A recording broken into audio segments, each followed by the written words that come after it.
हमारे इस YouTube channel के सेगमेंट फास्ट न्यूज में आप तमाम का इस्तकबाल है। इस वीडियो में आप देख सकते हैं कम मिनटों में बहुत ज्यादा खबरें। तो आइए शुरू करते हैं वीडियो को और देखते हैं आज की ताजा तरीन खबरें। प्रजा पालना प्रोग्राम में दरख्वास्त फॉर्म दाखिल करने के लिए आने वाले शख्स की हार्ट अटैक से मौत। तेलंगाना हुकूमत की जानिब से वसूल किए जाने वाले प्रजा पालना दरख्वास्त फॉर्म दाखिल करने के दौरान एक शख्स की मौत हो गई। मेदक जिले के नरसापुर मंडल के कागज मदूर गांव के कसंगी लक्ष्मैया 58 साल उस वक्त गिर गए जब वो प्रजा पालना प्रोग्राम के तहत दरख्वास्त देने आए थे। मुकामी अवाम ने उन्हें हॉस्पिटल मुंतकिल किया, जहाँ इलाज के दौरान उन्होंने दम तोड़ दिया। डॉक्टरों ने बताया कि उनकी मौत दिल का दौरा पड़ने से हुई। प्रजा पालना के दरख्वास्त फॉर्म फरोख्त करने पर चीफ मिनिस्टर रेवंत रेड्डी बरहम सख्त कार्रवाई करने जिले कलेक्टरों को दी हिदायत। तेलंगाना के चीफ मिनिस्टर रेवंत रेड्डी ने प्रजा पालना की दरख्वास्तों की फरोख्त पर बरहमी का इजहार किया। ओहदेदारों को हिदायत दी गई है कि वो दरख्वास्त दहिंदगान की जरूरत के मुताबिक ज्यादा से ज्यादा दरख्वास्तें फराहम करें। ये वाज़ेह किया कि तमाम पुराने इस्तेफादा कुनंदगान को ये स्कीमें मामूल के मुताबिक मिलेंगी। रईतु बंधु और पेंशन के बारे में गुमराह ना हो। जिन लोगों को अब तक पेंशन नहीं मिला, सिर्फ वो लोग दरख्वास्त दें। उन्होंने कहा कि लोगों को इस मामले में उलझना नहीं चाहिए। रेवंत रेड्डी ने चीफ सेक्रेटरी और सीएम प्रिंसिपल सेक्रेटरी के साथ प्रजा पालना की दरख्वास्तों के जमीनी सतह पर सूरत हाल का जायजा लिया। इस महीने की 28 तारीख से रियासत में प्रजा पालना के आगाज के तनाजुर में ओहदेदारों से अब तक मुनक्किदा ग्राम सभा की तफसीलात, दरख्वास्तों की तफसीलात, दरख्वास्तों को कबूल करने के अमल और अवाम का रद्द-ए-अमल का जायजा लिया। और चीफ मिनिस्टर ने यह तजवीज़ दी कि जितनी दरख्वास्तें दरकार हों, दरख्वास्तों की कमी किए बगैर दस्तियाब कराई जाएँ। जो लोग दरख्वास्त देना चाहते हैं, इन्हें बगैर किसी मुश्किल के कार्रवाई करने की हिदायत की गई है। जिला कलेक्टर्स को दरख्वास्तें फरोख्त करने वालों के खिलाफ सख्त कार्रवाई करने की हिदायत दी गई। तजवीज़ दी कि अवामी नुमाइंदों को प्रजा पालना प्रोग्राम में हिस्सा लेना चाहिए। ऐसे इक़दाम किए जाएं कि लोगों को किसी भी हालत में मुश्किलात का सामना ना करना पड़े। ओहदेदारों को एक बार फिर वाज़ेह तौर पर हिदायत दी गई है कि प्रजा पालना कैंपों में दरख्वास्त गुज़ारों के लिए पीने के पानी, टेंट और दीगर इंतजाम को यकीनी बनाया जाए। चीफ मिनिस्टर रेवंत रेड्डी से साबिक़ डीएसपी नलिनी की मुलाकात। तेलंगाना की साबिक़ डीएसपी नलिनी ने हफ्ते को सेक्रेटेरिएट में चीफ मिनिस्टर रेवंत रेड्डी से मुलाकात की। चीफ मिनिस्टर ने पुलिस अफसरान के साथ गुज़िश्ता हफ्ते जायज़ा इजलास में सवाल किया था कि तेलंगाना के हुसूल के लिए डीएसपी मुलाजिमत की कुर्बानी देने वाली नलिनी को मुलाजिमत वापस देने में कोई रुकावटें हैं। अगर नलिनी को दोबारा डीएसपी की नौकरी देने कानून इजाज़त नहीं देता तो इसी दर्जे की दूसरी नौकरी देने के बारे में सोचने का मशवरा दिया था। चीफ मिनिस्टर ने ओहदेदारों से यह भी कहा था कि अगर ज़रूरी हो तो नलिनी को उनसे मिलने का मौका दें। इस तनाजुर में नलिनी ने हफ्ते को सेक्रेटेरिएट में चीफ मिनिस्टर रेवंत रेड्डी से मुलाकात की। इत्तेफाकी तौर पर इमारत से गिरकर हलाक होने वाले मोहम्मद रिजवान के खानदान को चीफ मिनिस्टर रेवंत रेड्डी ने दिया 2 लाख रुपए का मुआवजा। तेलंगाना के चीफ मिनिस्टर रेवंत रेड्डी ने एक Swiggy delivery boy Mohammed Rizwan के अरकान खानदान को 2 लाख रुपए मुआवजे का चेक हवाले किया, जो 4 महीने पहले फूड डिलीवरी के दौरान इत्तेफाकी तौर पर बुलंद इमारत से गिरने के नतीजे में हलाक हो गया था। चीफ मिनिस्टर ने उस नौजवान मोहम्मद रिजवान के खानदान को मुआवजा देने के अपने वायदे को अंदरून एक हफ्ता पूरा करते हुए ये चेक हवाले किया। चीफ मिनिस्टर रिलीफ फंड के जरिए ये 2 लाख रुपए का चेक हवाले किया गया। इस महीने की 23 तारीख को गैर मुनज़्ज़म शोबे के वर्कर्स के साथ हैदराबाद के नामपल्ली नुमाइश ग्राउंड में मुनक्किदा इजलास के दौरान चीफ मिनिस्टर ने अपनी तकरीर में इस बात का हवाला देते हुए कहा था कि 4 महीने पहले फूड डिलीवरी के लिए जाने वाले इस नौजवान की इत्तफाक़ी तौर पर गिरने से मौत हो गई थी। उन्होंने कहा था कि बेशुरू हुकूमत ने उस नौजवान के खानदान की कोई माली मदद नहीं की थी। उस डिलीवरी बॉय के अरकान खानदान की तफसीलात हासिल करते हुए चीफ मिनिस्टर के रिलीफ फंड के जरिए 2 लाख रुपए की रकम उस नौजवान के खानदान के हवाले करने की उन्होंने ओहदेदारों को हिदायत दी थी। इनकी इस हिदायत के अंदरून एक हफ्ता ओहदेदारों ने वज़ीर आला को इस नौजवान के खानदान की तफसीलात से वाकिफ करवाया, जिसके बाद चीफ मिनिस्टर ने उस नौजवान के अरकान खानदान को सेक्रेटेरिएट मदऊ करते हुए अपने हाथों से 2 लाख रुपए का चेक हवाले किया, जिस पर उस खानदान ने चीफ मिनिस्टर से इजहार तशक्कुर किया। हैदराबाद नुमाइश देखने के लिए आने वालों को तेलंगाना के वजीर ने दिया ये मशवरा। हर साल की तरह इस साल भी 1 जनवरी से हैदराबाद में कुल हिंद जन्नती नुमाइश का आगाज़ हो रहा है। रियासती वजीर श्रीधर बाबू ने नुमाइश देखने के लिए आने वालों से ख्वाहिश की कि वो मास्क का इस्तेमाल करें। उन्होंने आज नुमाइश के इंतजाम के सिलसिले में मीडिया से बातचीत की। रियासती वजीर ने बताया कि नुमाइश के लिए तमाम तर इंतजाम मुकम्मल कर लिए गए हैं। चीफ मिनिस्टर रेवंत रेड्डी नुमाइश का इफ्तिताह करेंगे। नुमाइश में इस मरतबा 2400 से ज़ायद स्टॉल्स कायम रहेंगे। उन्होंने नुमाइश आने वालों को मास्क लगाने का मशवरा दिया और कहा कि नुमाइश ग्राउंड में किसी भी तरह के नाखुशगवार वाक़े से निपटने के लिए तमाम तर इंतजाम किए गए हैं। उन्होंने मज़ीद कहा कि नुमाइश के लिए आरटीसी की खुसूसी बसें भी चलाई जाएंगी और मेट्रो ट्रेन के औकात में भी तब्दीली की जाएगी। बीआरएस पार्टी लोकसभा इलेक्शन की तैयारियों में मसरूफ। BRS की जानिब से पार्लिमानी इंतखाबात के लिए 3 जनवरी से लोकसभा हल्कों का तेलंगाना भवन में इजलास मुनक्किद किया जा रहा है। पहले मरहले में 3 से 12 जनवरी चंद हल्कों के कायदीन का इजलास होगा। 16 से 21 जनवरी दूसरे मरहले की तैयारियों का जायजा लिया जाएगा। BRS सरबराह साबिक चीफ मिनिस्टर KCR ने पार्टी के वर्किंग सदर KTR, secretary general K Keshavrao, साबिक स्पीकर मधुसूदन चारी, साबिक वज़रा हरीश राव कोडेमसरी हरी, पोचाराम श्रीनिवास रेड्डी, जगदीश रेड्डी, प्रशांत रेड्डी और निरंजन रेड्डी और दीगर कायदीन को इजलास तलब करने की जिम्मेदारी दी है। रीजनल पासपोर्ट ऑफिस हैदराबाद को पासपोर्ट की इजराई में मुल्क भर में 5वां मुकाम। Hyderabad passport officer J Snehaja IFS ने बताया कि regional passport office Hyderabad passport की इजराई में मुल्क भर में 5वें नंबर पर है। सालाना प्रेस कॉन्फ्रेंस से खिताब करते हुए उन्होंने कहा कि पासपोर्ट ऑफिस ने साल 2023 में अब तक 7,85,485 पासपोर्ट जारी किए हैं, जबकि साल 2022 में 6,43,157 और 2021 में 4,28,246 पासपोर्ट जारी किए गए थे।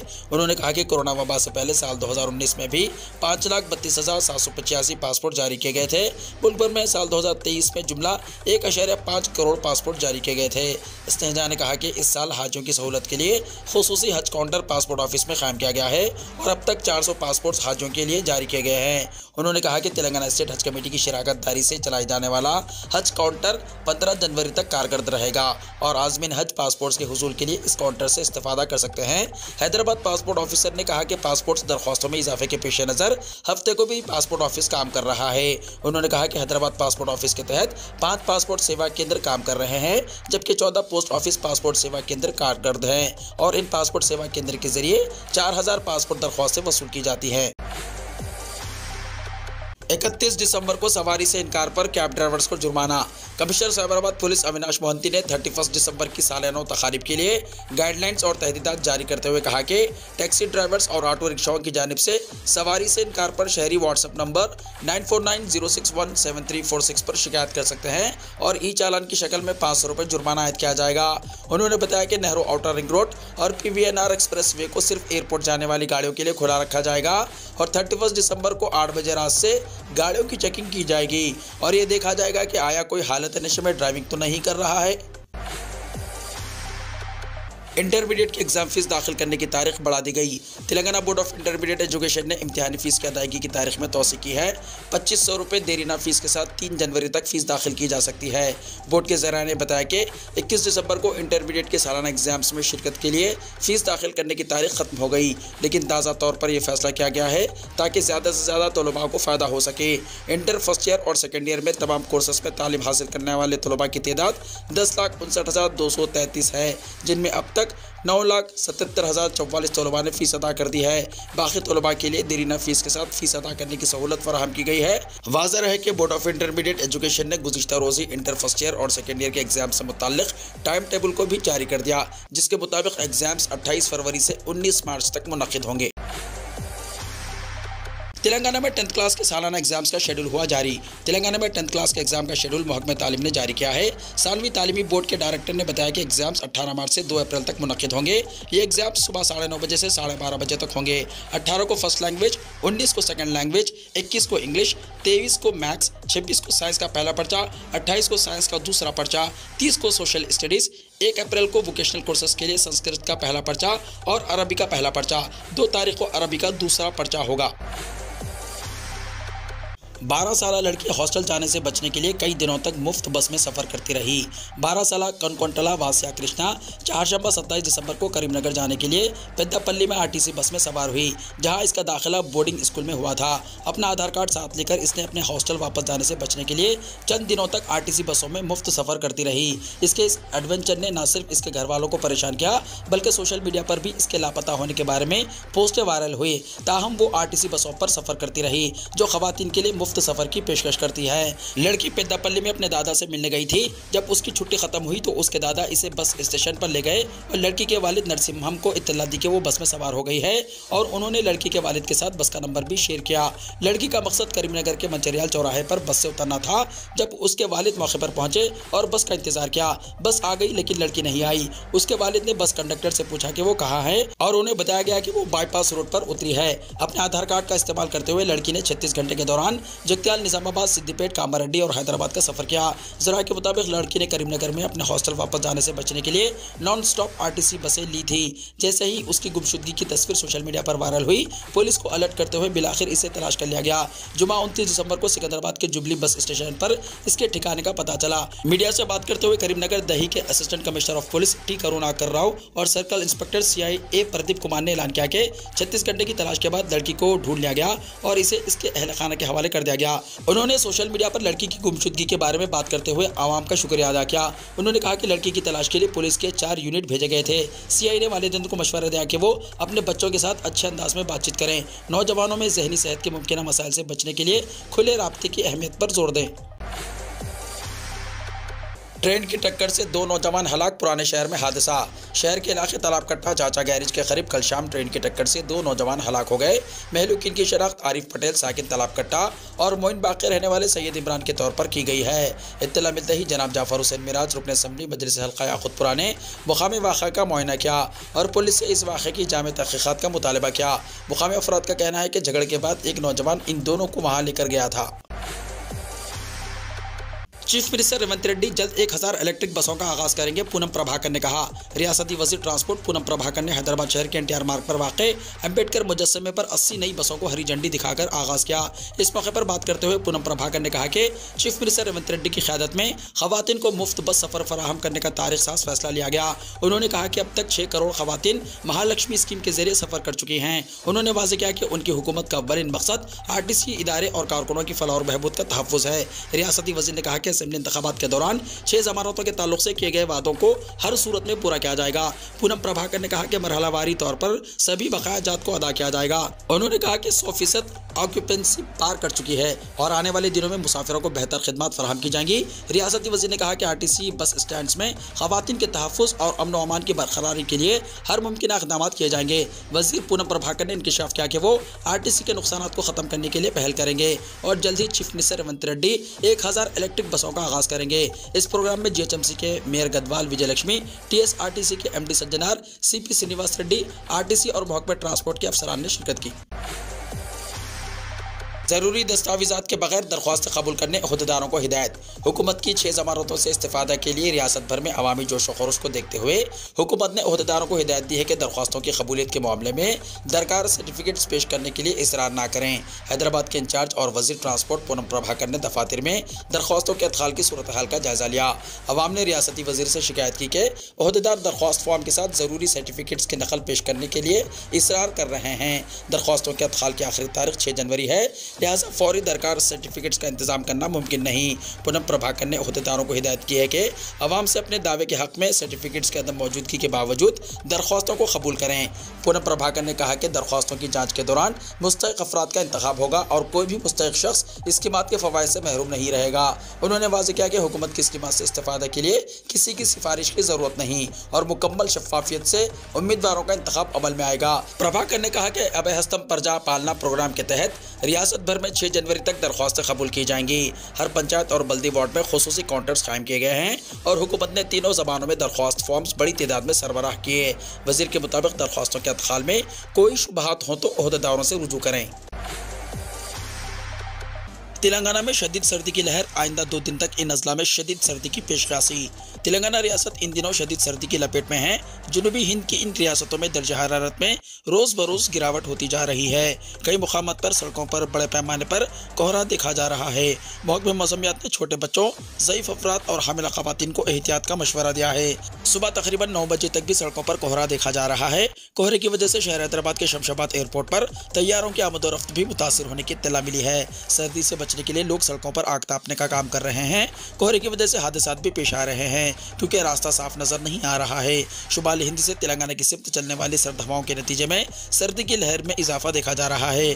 कोबरम आसिफाबाद जिले के सिरपुर में सबसे कम दर्जा हरारत 10.5 डिग्री रिकॉर्ड किया गया। आदिलाबाद जिले के सोरास में दर्जा हरारत 10.8 डिग्री, निर्मल जिले के जाम में 12.6 और मंचरियाल जिले के नेंस में 13.5 डिग्री रिकॉर्ड किया गया। महकमे मौसमियात ने 2 दिन तक चौकस रहने की वार्निंग दी है। खम्मम, नलगुंडा, रंगारेड्डी, हैदराबाद और मेदक अजला को अलर्ट कर दिया गया है। तेलंगाना के पास अजला के लिए महकमे मौसमियात ने येलो अलर्ट जारी किया है। धुंध की वजह से संगारेड्डी जिले में एक संगीन सड़क हादसा पेश आया। हैदराबाद मुंबई कौमी शाहराह पर बस आगे जा रही दूसरी बस से टकरा गई, कई मुसाफिर जख्मी हो गए। फिल्म अदाकारा और बीजेपी कायद जयप्रदा को ढूंढ रही है पुलिस। बीजेपी कायद और फिल्म अदाकारा जयप्रदा को उत्तर प्रदेश की पुलिस तलाश कर रही है। साल 2019 के इलेक्शन के वक्त इंतखाबी ज़ाब्ता अखलाक की खिलाफ वर्जी के 2 मुकदमात में वो मुलजिम हैं। समाअत के लिए कई मरतबा हाजिर अदालत न होने पर जज ने उनके खिलाफ नाकाबिल जमानत वारंट जारी किया। अदालत ने पुलिस को हिदायत दी है कि वो 10 जनवरी से पहले जयप्रदा को हाजिर अदालत करें। अदालत के अहकाम पर रामपुर के SP ने इन्हें तलाश करने के लिए खुसूसी टीमें तश्कील दी हैं। इन टीमों को भी फिल्म अदाकारा का पता नहीं चल सका। राशन डीलरों की तंजीम ने 2 जनवरी से गैर मुअय्यना मुद्दत के लिए मुल्क गिर हड़ताल का ऐलान किया। मुख्तलिफ राशन शॉप मालिकान की तंजीम all India fair price shop owners association ने जुमे को 2 जनवरी से मुल्क भर में गैर मुअय्यना मुद्दत की हड़ताल की कॉल दी है। एसोसिएशन ने अगले मंगल से गैर मुअय्यना मुद्दत की हड़ताल की कॉल की हिमायत में जुमे से कोलकाता में एहतजाज शुरू कर दिया है। एसोसिएशन के मेंबरान 15 जनवरी को दिल्ली के रामलीला मैदान में एक कॉन्फ्रेंस का भी एहतमाम करेंगे ताकि अपने मुतालिबात पर जोर दिया जा सके। AIFPSO के जनरल सेक्रेटरी विशंभर बासु ने जुमे को निगारों को बताया कि कुल 5,38,000 फेयर प्राइस शॉप मालिकान अगले मंगल 2 जनवरी से गैर मुअय्यना मुद्दत की मुल्क गिर हड़ताल में हिस्सा लेंगे। इनका मज़ीद कहना था कि हमारा बुनियादी मुतालबा एडवांस कमीशन है। यह हमारा एक अरसे से मुतालबा है। गैर मुअय्यना हड़ताल पर जाना रातों रात लिया जाने वाला फैसला नहीं है, लेकिन हमारी अपीलें बार बार मुस्तरद की गई, इसीलिए बिल आखिर हमने हड़ताल करने का फैसला किया। उन्होंने ये भी दावा किया कि फेयर प्राइस शॉप मालिकान को मुजाहरे को जारी रखने के लिए अपनी जेब से पैसा खर्च करना पड़ता है। उन्होंने कहा कि गैर मुअय्यना मुद्दत तक जारी नहीं रह सकता। हमने अपने जायज़ मुतालिबात को लेकर मरकजी और रियासती हुकूमतों से राब्ता किया है, ताहम हमें किसी की तरफ से कोई मुस्बित जवाब नहीं मिला।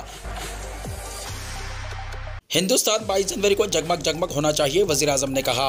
वज़ीर आज़म नरेंद्र मोदी ने हफ्ते के रोज़ हमवतनों से अपील की कि वो 22 जनवरी को अपने घरों में श्री राम ज्योति रोशन करें और दिवाली मनाएं। उन्होंने कहा श्री राम मंदिर के तक़द्दुस के दिन हिंदुस्तान को रोशनी से भरना चाहिए। वज़ीर आज़म ने हफ्ते को अयोध्या में तरक्याती मनसूबों का इफ्तिताह और संगी बुनियाद रखने के बाद एक जलसे आम से खिताब किया। इस दौरान उन्होंने कहा कि पूरी दुनिया 22 जनवरी के तारीख़ी लम्हे का इंतजार कर रही है और वो खुद भी इसके मुंतज़िर हैं। उन्होंने अहले वतन पर जोर दिया कि वो 14 जनवरी से 22 जनवरी के दरमियान मुल्क भर के हर मंदिर में सफाई मुहिम चलाएं। सिक्योरिटी और सहूलत के नुक्ता नज़र से वज़ीर आज़म ने हमवतनों से अपील की कि वो 22 जनवरी को प्राण प्रतिष्ठा के दिन अयोध्या आने की कोशिश ना करें। सिर्फ वही लोग आएंगे जिन्हें मदऊ किया गया है। हमने 500 साल इंतजार किया, कुछ दिन और इंतजार कर सकते हैं।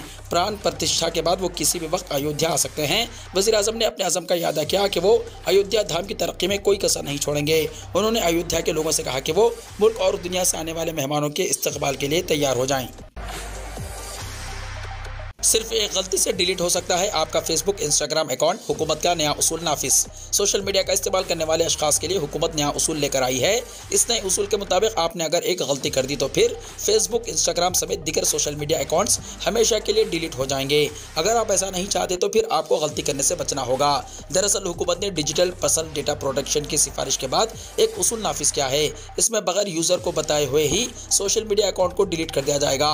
हुकूमत के नए उसूल के मुताबिक जिन यूज़र्स ने गुज़िश्ता 3 साल में अपना सोशल मीडिया अकाउंट ओपन नहीं किया है या फिर इस अकाउंट के जरिए कोई पोस्ट नहीं किया है, इन सभी अकाउंट को हुकूमत हमेशा के लिए बंद कर सकती है। सोशल मीडिया से मुताल्लिक बने इस नए उसूल को ई-कॉमर्स कंपनियों, ऑनलाइन मार्केट प्लेस, गेमिंग कंपनियों और सभी सोशल मीडिया कंपनियों पर भी नाफिज किया जा सकता है। इससे हिंदुस्तान में सोशल मीडिया यूजर्स की हकीकी तादाद का पता चल जाएगा।